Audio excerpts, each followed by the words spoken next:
뭐 뛰어난 분 다 아실 텐데 지금으로부터 한 200년 전 분이시거든요. 사실은. 그럼 뭐 아무리 잘난 분 이렇게 해도 얘기하면은 뭐 다 옛날 얘기지 뭐 이러고 마신단 말이에요. 그죠? 인터넷 검색 조금만 해보시면 다산 정약용 뭐 A부터 Z까지 다 나옵니다. 정보가 넘쳐나죠. 그런데 그것만 봐서는 우리에게 어떤 의미가 있는지, 오늘을 살아가는 우리에게 다산이 어떤 의미가 있는지 좀 애매하죠.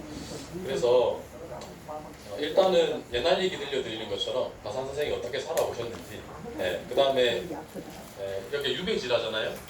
아주 큰 죄를 짓고 내려오셨는데 다만 죄인처럼 낙담해서 맨날 저 술 자시고 뭐 이렇게 하신 게 아니고 500권 넘는 책을 쓰셨대요.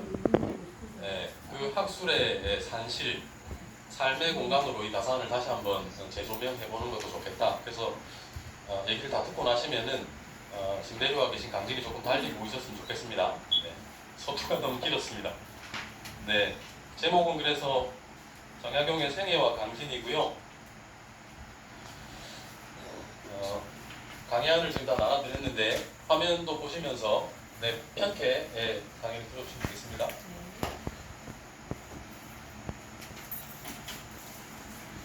네, 저는 뭐 이런 사람이고요.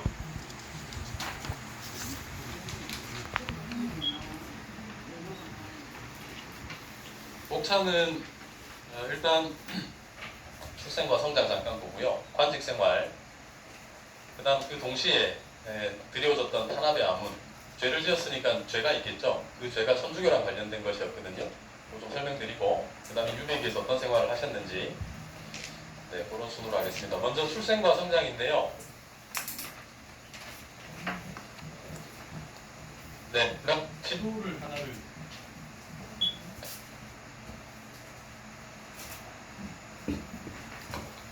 지도를 하나 가지고 왔는데 서울에서 오신 분 선생님 계시나요?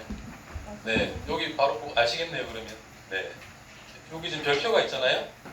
여기 다산 선생 생가입니다. 물줄기가 막 어지럽게 얽혀 있잖아요. 요 위로 올라가는 물줄기가 북한강이고요. 요 내려가는 물줄기가 남한강이고요. 요 밑으로 내려가는 게 경안천입니다. 광주 경안천. 여기 전라도 광주 말고 넓을 광자 쓰는 경기도 광주입니다. 이 세 물이 합쳐져 가지고 쭉 흘러가면 이게 이제 한강입니다. 여러 물이 합쳐져. 그래서 여기를 보고 요 경안천은 빼버리고 북한강 남한강 만난다 그래서 양수리 두물머리 뭐 이렇게 얘기합니다. 다산 선생 태어난 이 위치가 굉장히 중요한데요. 지금 얘기로 하자면 역세권이고 학세권이에요.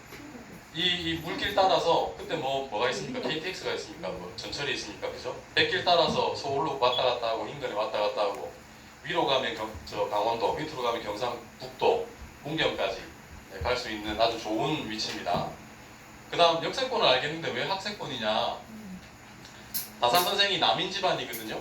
남인은 대체로 이제 편의적으로 얘기하면 서인하고 좀 성향이 반대인데 서인은 주자 성리학을 아주 존숭하는 말 그대로 주자가 말하는 걸 토시도 안 틀리고 따르려고 하는 정치 집단, 학술 집단입니다. 근데 남인은 보기 약간 한 발짝 떨어져서 주자가 위대한 사람인 거 알겠는데 그 양반 말이 다 맞는 거 아니야. 다른 얘기 하는 사람도 있고 그 말이 맞는 것도 있어. 이 정도예요. 근데 그런 스탠스까지도 허용 못할 정도로 아주 엄숙한 사람들이었는데 그 양반들이 중앙정계를 장악을 하고 있었어요. 그죠? 그러니까 남인들은 자유롭게 관직 생활을 할 수 있어요? 없어요? 없죠. 관직 생활하면 서울에서 살겠죠. 관직 생활을 못하니까 서울에 살 이유가 없잖아요. 그런데 관직에 대한 미련을 아주 버린 건 아니기 때문에 서울이랑 가장 가까운 교통이 편리한 이 근처에 모여 사는 거예요. 그래서 이거 학세권입니다. 조금만 가면요, 뭐 누구 집 뛰어난 남인 유학자 누구 다 있어요. 제가 나중에 이제 할 얘기지만 미리 먼저 말씀드리면 제가 여기 올라오기 전에 경기도 광주에 살았거든요. 여기 보세요. 물이 이렇게 내려도 한 바퀴 뺑 돌아가잖아요. 여기가 서할이라는 곳입니다. 경기도 광주 태촌이 있는데 초원이군요. 여기에 평산신씨 신익희 선생 아시죠? 그분 집성촌인데요. 신익희 선생의 몇 대조 조상쯤 되는 신작이라는 분이 계신데 그분이 우리나라 예학의 대가입니다. 다산 선생이 유배가 끝나고 500권 넘는 책을 썼잖아요. 그 중에서 이제 예학 관련된 책을 써가지고 위대한 업적을 남기긴 했는데 지금 말로 하면 학계의 검증을 거치지 못한 저작이에요. 문제작입니다. 본인도 그걸 알죠. 그러니까 공인을 받고 싶은 거예요. 그래서 날 먹인다는 예학의 대가였던 신작생한테 이 책을 보내줍니다. 편지로 얘기를 주고받아요. 신작 선생이 답답하죠. 네, 오라 그래요. 그래서 백길 따라 신작 선생 집에 갑니다. 그리고 맨날 며칠 토론을 하면서 시간을 보내고 돌아와요. 그 만난 장면에 무슨 얘기를 했는지는 남아있진 않는데 신작 선생이 자기 형한테 쓴 편지에 보면 그 일면이 나오거든요.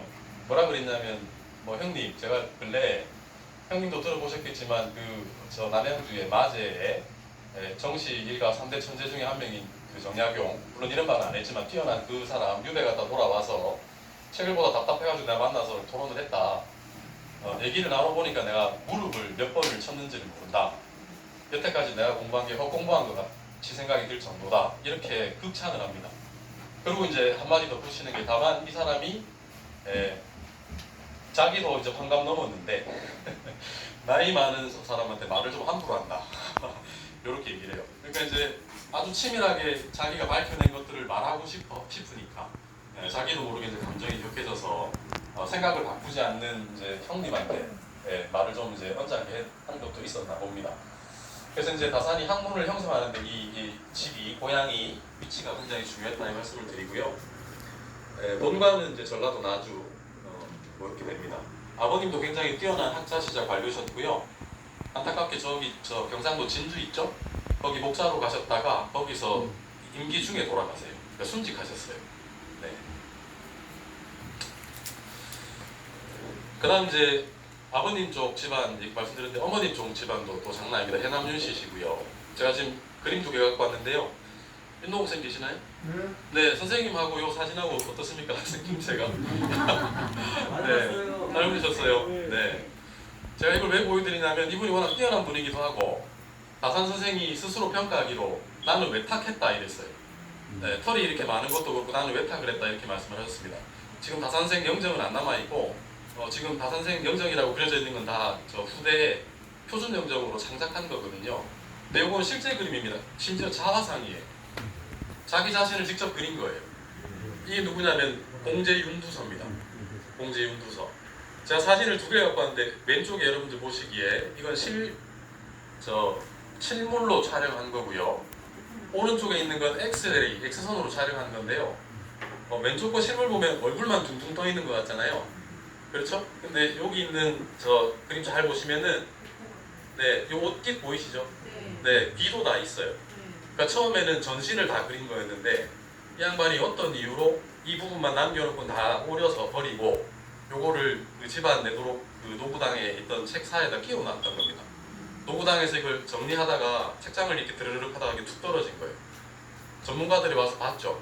이 무수히 많은 이 수염이 있잖아요. 한 가닥도 같은 방향이 없어요. 눈빛이 정말 나를 뚫어질 듯 대기라듯 바라보고 있는 정말 걸작입니다. 이 국보입니다. 국보 240호. 네, 그러니까 다산 선생 외가댁도 저 윤동욱 선생님 저 위에 저 집안 학술뿐만 아니라 예능계에서도 미술기 쪽에서 굉장히 뛰어난 자질을 가지고 계신. 그러니까 요컨대 다산 선생은 아버지 조어머니 쪽으로부터 뛰어난 자질을 풍부받고 태어나셨다. 이렇게 정리할 수 있겠습니다. 이제 어떻게 자라나셨는지 중요한 에피소드 한 번씩 보겠습니다. 4살 때 천자문 하늘천 따지. 4살 때 뭐 이 정도는 뭐 애지간한 똑똑한 사람들 그 정도 했다 하니 넘어갈 수 있죠. 7살 때 시를 하나 쓰셨답니다. 소산, 폐대산, 원근지, 부동이라는 시인데요. 이걸 이제 우리말로 해보면 작은 산이 큰 산을 가렸다네. 멀고 가까움이 달라서 그렇다네. 이렇게 했습니다. 네. 지금 제가 요 조그만한 물병 하나 가지고 있잖아요. 요건 작은 거고 저기 있는 산 엄청 크지 않습니까? 요렇게 하면은 뒤에 산이 안 보여요. 그죠? 이 조그만 게 어떻게 저 산을 가리겠습니까? 근데 왜 가리는 거예요? 얘가 내 가까이 있으니까요. 그죠? 그러니까 7살 때 이 주위에 보이는 풍광을 읊으면서 거기에 내재해 있는 자연의 원리, 과학의 원리를 같이 설명을 하는 것이죠. 7살 때요. 네, 제가 아까 첫째 아들 9살이라 그랬거든요. 네, 지금도 오늘 같이 데리고 왔는데 막 오락기 게임한다고 막 난리 부르셔서 또 한따까리 하고 왔는데 네, 7살 때 이런 시를 쓰셨다는데 그래서 속으로 건강하게만 자라라. 누구 때리지 말아라 막 이러고 있습니다. 네. 그래서 아버지가 이 시를 보고 어린애지만 이제 술을 잘 분간하니까 나중에 뛰어난 수학자가 되겠다 뭐 이렇게 하셨다 그러고요. 같은 해 이제 천연두를 알았는데요. 별탈 없이 잘 지나갔는데 여기 오른쪽 눈썹에 큰 게 나가지고는 흉이 졌답니다. 그래서 그런 걸 자기가 보고는 이 눈썹이 나 끊어져 3개네 하나 둘 셋. 왜 끊어지니까. 그래서 나는 눈썹이 3개인 아이요. 그래서 자기 스스로를 삼미자라고 불렀다고 합니다. 그 다음 이제 좀 중요한 인물이 한 분 등장하는데요. 이거 한번 봐주시겠습니다. 어머님이 일찍 돌아가셨습니다. 다산선생 저 어머님께서. 그 이후로 다산선생과 배다른 형이었던 약현, 그 형의 형수님께서 그래봐야 다산하고 한 10살 남짓밖에 차이가 안 났거든요. 다산선생을 키웠습니다. 그러니까 한 20살 남짓 된 그 여성분이 이제 한 10살 전후인 애들을 막 씻기고 먹이고 하는 겁니다. 네. 에피소드가 하나 있습니다. 좀 제가 한번 읽어볼게요. 형수에 대한 추억을 남겼습니다. 우리 형수님은 내가 어렸을 때 어머님이 세상을 버리셨는데 그때부터 우리를 먹여 살리셨다. 그 얘기를 하면서 내가 이제 머리에 이하고 석회는 이제 이 새끼입니다. 알. 막 그득하고 얼굴은 막 안 씻어가지고 때가 막 덕지덕지 붙어 있는 거예요. 이제 형수가 그래도 양반네 도련님인데 이러고 다니니까 얼마나 저거 합니까? 그죠? 어디 손가락질 받을까봐 씻어야 됩니다 하고 말하니까 도망댕기는 거예요. 그래가지고는 안 되니까 이 대야에다가 물을 담아가지고 한 손에는 그 참빗 있죠? 그거를 들고 막 쫓아갑니다. 이거 씻으시라고. 그러면 싫어요 하고 또 막 도망가죠. 그리고 누구는 빌고 누구는 막 뿌리치고 이러고 하는 걸 보면서 집안에 있는 분들이 아이 저 밉살 맞은 놈 이러면서 한바탕 웃고 막 이런 장면인 겁니다. 그게 생각이 난 거예요. 그런데 이렇게 자기를 키웠던 형수님도 얼마 안 있다 돌아가셨어요. 돌림병에 걸려가지고. 그러고 나서 이제 박 선생이 가만히 생각해 보니까 다른 사람들은 다 몰랐는데 우리 형수가 이렇게 어렵게 우리 키울 때 형편이 너무 어려우니까 이때 아버지가 관직이 없었거든요. 시집 올 때 가져왔던 폐물을 다 팔았던 거예요. 팔아가지고 이제 살림살이를 유지했던 겁니다. 그래 놓고는 한겨울에 집안 사람들은 안에 솜 들어가 있는 옷을 입혔는데 자기는 홑곁으로 된 이 옷으로 겨울을 난 거예요. 그건 다른 사람들은 다 몰랐는데 나는 그걸 알고 있었다 이 말이에요. 그러고는 이제 세월이 좀 지나서 우리 아버지도 관직을 받고는 끼니 때마다 죽 정도는 먹을 수 있는데 그것마저 못 먹고 우리 형수가 돌아가니 내 마음이 너무 아프다 이제 이렇게 써놓은 겁니다. 돌아가신 형수에 대한 따뜻한 마음, 그 다음에 주위에 대한 관찰력 이제 이런 것들을 알 수 있는 부분이고요. 네, 그 다음 이제 이 형수 얘기는 한 번 더 나옵니다. 좀 이따 한 번 더 말씀드리겠습니다. 10살 때부터 이제 본격적으로 공부를 하셨고요. 15살 때 무관이었던 홍화보라는 분의 딸과 결혼을 했습니다. 이것도 에피소드가 하나 있는데요. 이분이 이제 다산쌤보다 1살 연상 누나예요. 결혼을 했는데 무남 동녀입니다. 그 집안에서. 귀한 딸이죠. 사위가 들어온다니까 아들 같은 사위라 집안에서 관심이 많았겠죠. 그래서 이제 이렇게 와서 봤더니 뭐 사위가 나이도 어리고 키도 조그마니 막 그렇잖아요. 그래가지고는 그 사촌 집안에 홍인호라는 종손이죠. 이 양반이 와가지고 다산하고 몇 살 차이 안 나거든요. 놀린 거예요. 뭐라고 놀렸냐면 사촌 매부가 삼척 동자네. 우리 사촌 매부 새로 들고 왔는데 알고 보니까 꼬꼬마네 이러고 놀린 거예요. 다산 입을 들은 거죠. 그리고 뭐라고 받아쳤냐. 중후 장손이 경박 소년이네. 중후해야 될 한 집안의 장손이 경박하기가 소년 같네 이러고 이제 받아친 겁니다. 근데 더 놀랄 만한 얘기는 이 중후란 말이 우리가 쓰는 중후해야 한다 이 말이죠. 홍인호의 할아버지의 조남이 홍중후예요. 네, 그러니까 할아버지 조남을 집어넣어가지고 두 번 말하자면 2번 매긴 겁니다. 그 찰나의 순간에 그죠? 그만큼 기지가 아주 뛰어났고 자존감이 굉장히 높았다 이제 보여주는 일하고요. 15세 때 그랬습니다. 네. 16세 때부터 이제 성호의 글을 읽으셨고 그 다음 20세 때부터 자식들이 태어났는데요. 요 얘기 해드릴까요? 좀 슬픈데 괜찮으세요? 네, 이런 얘기가 더 좋으시죠? 아까 저 가족분들한테 그림 그리시더라고요. 다산 선생이 총 9명의 자녀를 낳았는데 그 중에서 3명 정도를 빼고 다 일찍 죽었습니다. 다 2살, 3살 이렇게 죽었어요. 네. 그런데 이분이 몇 년 안 산 자식들도 기록을 다 남겨놓았습니다. 그래서 우리가 그 아이들의 기록을 알 수 있는 거죠. 몇 개만 말씀드리면은 아까 저 장인어른이 홍화보라 말씀드렸죠? 이 양반이 그 진주 경상도 절도사, 병마 절도사로 갔어요. 영예로운 자리죠. 그래서 먼 곳이지만 다선생이 장인어른 뵈러 갔습니다. 그리고는 이제 진주 촉성로에서 이렇게 술상 펴놓고 이제 환영회를 하는 겁니다. 그러고는 며칠이 지났는데 집에서 연락이 온 거예요. 집에 막내 아들, 그때는 막내 아들이죠. 막내 아들 돌림병 걸렸다고 지금. 불이 나게 올라갔는데 죽었어요.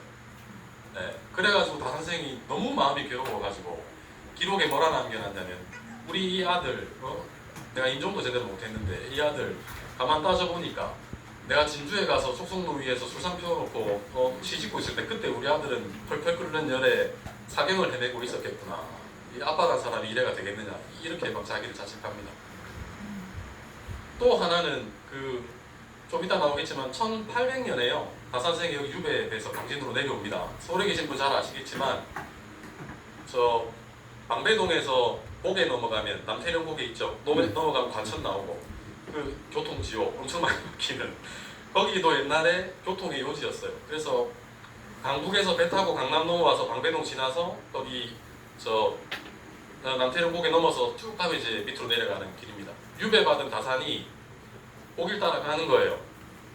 그래서 이제 부인하고 그때 태어난 막내 아들 데리고 이렇게 팔에 안고는 아버지 저가 인사하라고 왔어요. 왔더니 이제 뭐 좋은 일도 아닌데 애는 모르죠. 아빠 막 이러고 있는 거예요. 얘는 아빠가 뭔지도 모를 텐데 여하간 날 보고 아빠라고 하는 걸 보니 내가 지한테 소중한 사람인 건 아나 보다 이러고는 눈에 밟히는 걸 내두고 간 거예요. 그러고는 얼마 안 있다가 얘가 또 돌림병에 걸린 거죠. 그 얘기를 듣고 단생이 너무 마음이 아파서 여기 이제 잘 안 보이는데 요새는요 강진이 바다입니다. 여기 아주 큰 항구 도시였어요. 포구가 15개가 넘어요. 전 그게 좀 안타깝습니다 요새. 여기 강진이 너무 이 해양 도시의 성격을 잃어버리는 것 같아서 그 본능이 있거든요. 이 남해 바다를 경영했던 딴 얘기긴 한데 바닷가에서 이쁜 조개 껍데기 2개를 주워가지고 서울에 택배로 보냈습니다.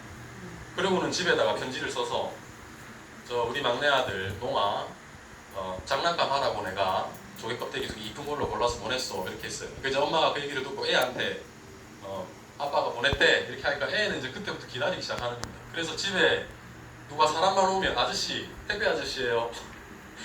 강진에서 오셨어요. 뭐 조개 껍데기 왔어요. 아닌데 난 그런 아저씨 아닌데 이러면 또 풀이 푹 죽고 또 오면 또 또로록 가서 아저씨 조개 껍데기 있어 아닌데 안 왔는데 풀이 푹 죽고 그러다가 이제 애가 죽기 며칠 전에 그 조개 껍데기가 도착했다고 그러죠. 그러니까 이런 가족에 대한 사랑이 18년간 만나볼 수 없는 오지 않으면 못 만나는 겁니다. 멀리 떨어진 곳에서 그리움을 달래면서 가족애가 더욱더 깊어졌겠죠. 그래서 저는 뭐 이런 귀한 시간에 여러 가지 강의를 하고 뭐 다산의 학문이 어떻고 저떻고 얘기할 수 있는데요. 요새 진짜 금수만도 못한 금수가 뭔지 아시죠? 네, 금수가 말 달린 짐승이고 수는 금이 수는 날개 달린 옅은 짐승만도 못한 뭐 이렇게 되는 거잖아요. 이런 이 애틋한 절절 끓는 가족에 대한 사랑을 한번 확인해 보시는 것만 하더라도 우리에게 정말 큰 도움이 되지 않을까 이런 생각을 또 하고 있습니다. 이렇게 하니까 시간이 맨날 무지라요. 딴 얘기를 막 하니까. 네. 사원기 이제 반직 올라가셔서 업적을 남기신 것 쭉 이제 나옵니다. 여기 이제 넘어가는 게 좀 느려서요. 상식 차원에서 하나만 말씀드리면은 과거 시험 이렇게 하면 합격했다 할 때 한 번만 합격하면 되는 줄 아시는데 아닙니다. 총 5번을 합격해야 돼요. 크게 2개입니다. 속과하고 대과고요. 속과에 2번 급제해야 되고 대과에 3번 급제해야 됩니다. 그래야 우리가 장원급제라는 말을 합니다. 그중에 제일 첫 번째 속과 시험에 22살 때 합격하셨습니다. 그럼 이제 이렇게 합격하면 무슨 자격이 주어지냐면 서울에 있는 성균관 거기에 가서 공부할 수 있어요. 거기서 공부해가지고 대과 시험을 볼 수 있는 자격이 주어지는 겁니다. 그럼 이제 성균관에서 공부하다가 지금도 똑같지만 예비고사 볼 거 아닙니까? 시험을 봐요. 그러면 매번 순위권 안에 들어요. 1등, 2등, 3등. 그럼 이제 올라갈 때마다 정주가 부르죠. 미래의 우리 이 인재니까 고개를 들어봐라 이렇게 하니까 너 누구냐 그러니까 정약용입니다. 그 장면을 기억해 놓고는 내가 정주와 처음 만난 때였다. 그 이후로도 계속 순위권에 드니까 정조를 만납니다. 그럼 이제 상을 줘야 되겠죠. 어떤 날은 붓을 주고, 어떤 날은 종이를 주고, 어떤 날은 뭐 국조보감 책을 주고, 매번 줘요. 그래서 매번 1등으로 올라와요. 그러니까 정조가 이제 자주 보니까 야 또 너 너냐? 너 1등이냐? 너 종이 받았는데 네, 받았는데요. 뭐 연필 다 받았다니까요. 뭐 책도 받았지요. 받았는데요. 뭘 안 받았니? 뭐 저는 잘 모르죠. 이러니까 이제 다 됐고 그러면 우리 술이나 한잔 하자. 이래가지고는 옛날에 저 필통이 큰 왕대를 쳐가지고 거기다 저걸 담았는데 그걸 탈탈 털고 받아라 이래가지고 술을 팍팍 해가지고 완샷을 먹었습니다. 네, 그렇게 정조랑 신의가 두터워지고 정조도 능력을 믿었는데 그 다음 페이지 보면 나오지만 22살 때 이래로 전국에서 내노라는 수재인 건 분명한데 대과 시험에 매번 떨어져요. 4번까지 떨어집니다. 그래서 정조가 안타까우니까 너 초시에 4번 합격했는데 아직도 대과를 못 붙었니? 너 그래서 어떡할래? 이렇게까지 걱정을 해요. 이게 왜 그러냐면 아까 말씀드렸던 것처럼 중앙정계를 장악하고 있는 사람들이 남인이 아닌 서인들이었습니다. 그래서 남인의 뛰어난 학자가 올라오는 걸 미리 막는 거죠. 그렇습니다. 네, 그러다가 이제 789년입니다. 대과시험 합격할 때 그때 남인재상이 처음으로 시험관이 되면서 과거 시험에 합격을 해서 정계로 올라가게 됩니다. 그 이후로는 이제 여러분들 잘 아시는 요거는 저 배달인 거 아시죠? 이게 달입니다, 선생님. 여기가 강북이고요. 여기가 강남이에요. 네, 여기가 노량진이에요. 네, 요거를 미리 설계를 했어요, 다 선생이. 그래가지고 정조한테 바쳤더니 그 설계도에 따라서 실제로 배다리를 만들어서 수원 화성에 왔다 갔다 한 걸 그림으로 그린 거예요. 이거 남아 있습니다, 지금. 네, 요 안에 보면 배가 다 이렇게 나래비를 서가지고요. 위에다 합판을 깔아서 부력을 이용해서 다리가 된 겁니다. 그러니까 이 행사 끝나면 대체할 수 있어요. 그죠? 또 하나 더 말씀드리면은 이런 배다리는 다산생이 처음 만든 게 아니에요. 예전부터 있었는데요. 근데 왜 다산생이 뭐 뛰어나다고 얘기하느냐? 네, 아주 이 공학적으로 설계를 했습니다. 그래서 가운데는 부력이 더 많이 받으니까 큰 배를 놓고 점점 부피를 줄여가지고 흔들림을 덜하게 하는 그런 역학을까지 다 고려를 해서 만든 것이고요. 그다음 밑에 있는 거중기나 농로 같은 거는 이제 수원 화성을 만들 때 그 힘을 줄여줄 수 있는 도구로 사용을 했습니다. 그래서 물가사 하시는 분들 그런 거 많이 하셨는데요. 실제로 그 수원 화성 만들 때 요거 써가지고 돈을 엄청 많이 아꼈거든요. 공기도 단축을 하고 그래서 좀 많이 추산하시는 분들은 한 몇천억 정도의 예산 절감 효과가 있었다 이렇게 지금 추산을 하고도 있습니다. 자, 그럼 이제 한 절반 정도 왔습니다, 선생님들. 작은 집안에서 좋은 교육받고 좋은 임금 만나서 탄탄하게 관직 생활하던 분이 도대체 변한가 무슨 죄를 얻었길래 여하간 강진이라는 먼 곳까지 왔느냐. 이제 탄압의 아문이 되겠습니다. 요거는 다산 선생 가계도거든요. 일단 한번 봐주시죠. 제가 좀 이따 똑같은 거 한번 더 보여드릴게요. 여기 가운데 빨간색이 다산생이고요. 파란색이 이렇게 있으시죠? 그 다음 까만색도 있고 이제 아버지 있고 형들 주르륵 있고 밑에 뭐 사위, 처남, 뭐 외종질 이렇게 있습니다. 이게 어떤 의미인지는 금방 확인하실 수 있습니다. 아까 저 형수님 말씀드렸는데 제가 형수님 한 번 더 나온다 그랬죠? 여기 나옵니다. 아까 형수가 다산생 형수가 머리 이 잡아주던 형수요. 일찍 돌아가셨다 그랬잖아요. 그럼 제사를 지낼 거 아닙니까? 제사를 지냈는데 누가 왔냐면 이 형수의 남동생이 왔어요. 다산이랑 또래입니다. 제사 다 지내고 이제 배를 타고 한양으로 가는 길이에요. 이 다산 쓰는 얘기입니다. 여기 그 배 탄 형수 동생이 누구냐면 이덕조. 덕조는 호고, 이름은 이벽입니다. 왕암이벽. 이 덕조가 나한테 뭐라 그랬냐면은 배 타고 잘 가다가 갑자기 이복에 다산 야경이 자네 앞에 있는 모든 이 만물의 나고 죽음이 어디서 근원하는지 아느냐? 이 지금 보이는 거 죽어서 어디로 가는지 아느냐? 육신은 어디로 가고 정신은 어디로 가는지 아느냐? 천주님이라고 들어봤느냐? 이렇게 천주교에 대한 이론 썰을 처음으로 알려줍니다. 네, 그러고는 다산이 뭐라 그랬냐면 이 얘기를 듣고 정신이 아득해져서 이 흘러가는 강물이 어디까지 가는지 아득해질 정도였다 이렇게까지 얘기합니다. 이때가 몇 살 때냐면 22살인가 3살 때예요. 그러니까 이 양반이 대단한 사람인 게 한창 예비시험 보고 1등하고 정조랑 선물 받고 술 마시던 그때입니다. 머리 한쪽으로는 유학 공부가 돌아가고 있는데 한쪽으로는 천주교 공부를 하고 있는 거예요. 뇌를 반으로 나눠가지고 그때부터 본격적으로 천주교에 몰입했고요. 밑에 보시면 세례를 받았습니다. 다사 선생이. 그러니까 신자라는 게 드러났죠. 세례는 누가 해주나요? 신부님이 해주죠. 이때 우리나라에 신부님이 있습니까? 없습니까? 없습니다. 신부님이. 그럼 청나라에 가서 세례 받고 와야 되는데 못 가죠. 어떻게 했냐면 누군가가요 이승훈이라는 사람이 얘기했어요. 뭐라 그랬냐면 이봐 이승훈이 자네 아버지가 청나라 가는 외교관 아닌가?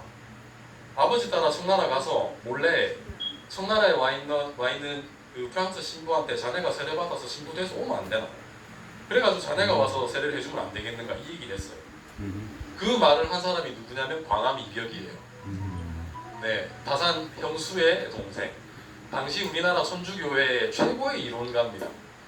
그 양반이 이승훈을 뭐 꼬드긴 건 좀 그렇지만 설득을 해서